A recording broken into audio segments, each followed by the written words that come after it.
Even though the jaw cannon looks incredibly silly, it's actually based on real-world historical designs. This 14th century English manuscript depicts a pot de fer, or an iron pot. Just like the jaw cannon, the pot de fer was shaped like a jug and used gunpowder to fire large crossbow bolts. The pots de fer even had a range of up to 700 yards. But unlike the jaw cannon, you didn't hold the pot de fer while firing.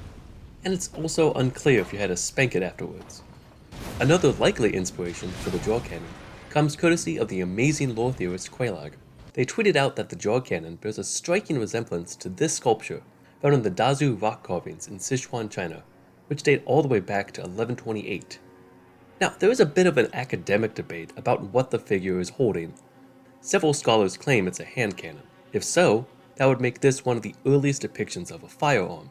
Other scholars argue that it's instead a demon holding a bag of wind, but no matter what that sculptor originally intended, that's a moot point for Elden Ring. For me, I can easily see how FromSoft combined these two designs to create the jaw cannon.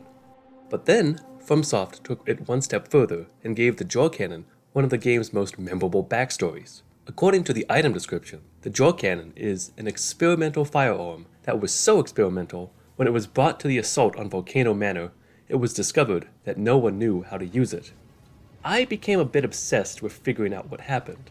Who exactly came up with this thing? The jaw cannon isn't the only weapon that seems much more advanced than the other types of medieval weaponry we come across. The Pulley crossbow, for instance, fires 3 bolts at once, which can make it a medieval Uzi, or a grenade launcher if you're in Lane Dell. And the Pulley bow has the longest range of any bow in the game. That gives it a clear advantage for sniping enemies, or for dining at Los Pollos Hermanos. Now, we know from its description that the jaw cannon was explicitly deployed to attack Volcano Manor. Meanwhile, the pulley bow is not too far away, sitting on top of a large siege tower swarming with Lanedale soldiers. It seems clear to me that both weapons were designed by someone loyal to the Erdtree. Since the pulley bow and jaw cannon are both technologically advanced weapons that fire projectiles and were sent to the same military campaign, I think it's fair to assume that they were made by the same person. If that's the case, if we can find out who made the pulley bow and crossbow, we could have our answer. According to their item descriptions, both use a complex mechanism which required advanced mathematical and mechanical understanding to craft, and they were likely made by a certain genius who learned Golden Order fundamentalism. Now in Elden Ring, there are 2 geniuses associated with Golden Order fundamentalism, Miquella and Goldmask.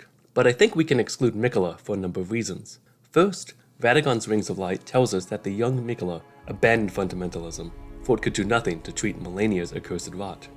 Given that Miquella ultimately created his own rival to the Erdtree at the Haligtree, it seems highly unlikely he would create weapons for forces upholding the Erdtree. Meanwhile, Goldmask says he was a staunch pursuer of Golden Order fundamentalism, and Corhin tells us he is interpreting rhythm and calculus of his finger. This establishes a link between math and Goldmask.